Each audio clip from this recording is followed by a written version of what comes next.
ازيكم يا جماعة عاملين ايه؟ النهاردة في الفرايدي سيريز هحكي لكم عن قصة ست. قصة ممكن ناس كتير متعرفهاش، بس ربنا خلى جزء من القرآن مخصص عشانها. والست دي اسمها خولة بنت ثعلبة. الست دي كانت متجوزة من أوس ابن الصامت، وفي لحظة غضب قال لها كلمة قاسية قوي. قال لها انتي علي كظهر أمي. معناها ايه الجملة دي؟ زمان كانوا بيعتبروا الكلمة دي نوع من أنواع الطلاق، حاجة كده زي انتي محرمة عليا اليوم الدين. بس هي مش طلاق، يعني هي ولا هتبقى متجوزة ولا هتبقى مطلقة، هي متعلقة، يعني محبوسة كده في النص، لا ليها حقوق ولا عارفة تكمل. لما ده حصل، لما هي كانت بتتخانق مع جوزها، ما كانش عارفة تعمل ايه، كانت مقصورة يعتبر يعني. فقامت راحت للنبي صلى الله عليه وسلم تشتكي له، بس صوتها كان واطي قوي، كانها بتهمس له يعني، وكانت موجوعة ومحدش سامعها. فقالت له: يا رسول الله، أكل شبابي ونثرت له بطني حتى إذا كبرت سني وانقطعت ولادتي ظاهر مني. يعني إيه بقى؟ معناها يعني أنا وقفت معاه في شبابي وجبت له أولاد وتحملت كتير جدا وعافرت معاه الفترات اللي هو محتاجني فيها، ودلوقتي لما كبرت رماني بكلمة تهد أي ست، أو بكلمة اللي هو إيه، it's not fair خالص. حتى لو بيتخانقوا او ايا كان السبب، عمر ما حد يستحمل ان يتقال له جمله زي كده. فالنبي صلى الله عليه وسلم ما قطعهاش خالص، يعني بالعكس فضل ساكت وما ردش، وكان مستني الوحي.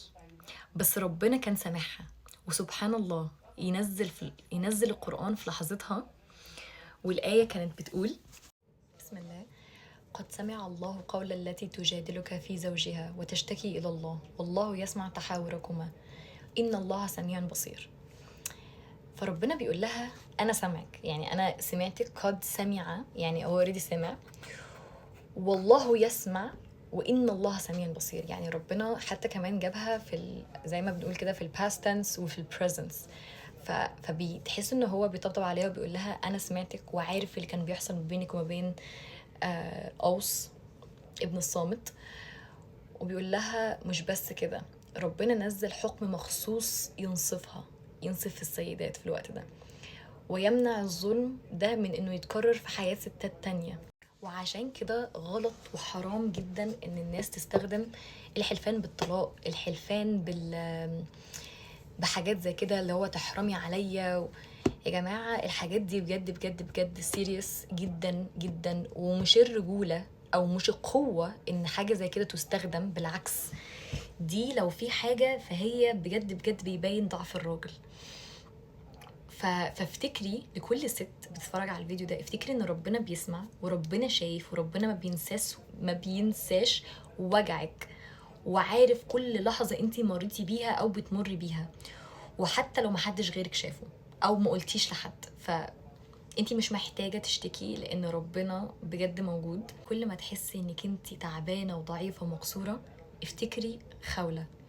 مجرد دمعتها بس ونقاشها مع النبي خلى ربنا ينزل قرآن يتقري لحد يوم القيامة عشان ينصفنا كسيدات. انتي مش صغيرة ووجعك مش تافه وصوتك مش ضعيف عند اللي خلقك، اوكي؟ وفي يوم من الايام ممكن دمعة واحدة بس من قلبك تبقى سبب في تغيير كبير في حياتك، اوكي؟ فربنا يا رب يحميكوا ويحفظكوا. وبجد بجد لكل الرجالة اللي هيتفرجوا على الفيديو ده، خليكوا افتكروا ان كل كلمة انتوا بتقولوها برضو هتتحاسبوا عليها، ومحدش ابدا يستهون بالقهر او بانه يعاقب واحدة بالطرق دي. بس واللي حصل لهم كده وحاسين ان هم كانوش مسموعين، افتكري ان ربنا سامعك وربنا شايفك وربنا هيعوضك، هيعوضك جدا جدا جدا كمان. وما تخافيش، كل شخص بيعمل ذنب او بيكسر حد بيتحاسب عند ربنا.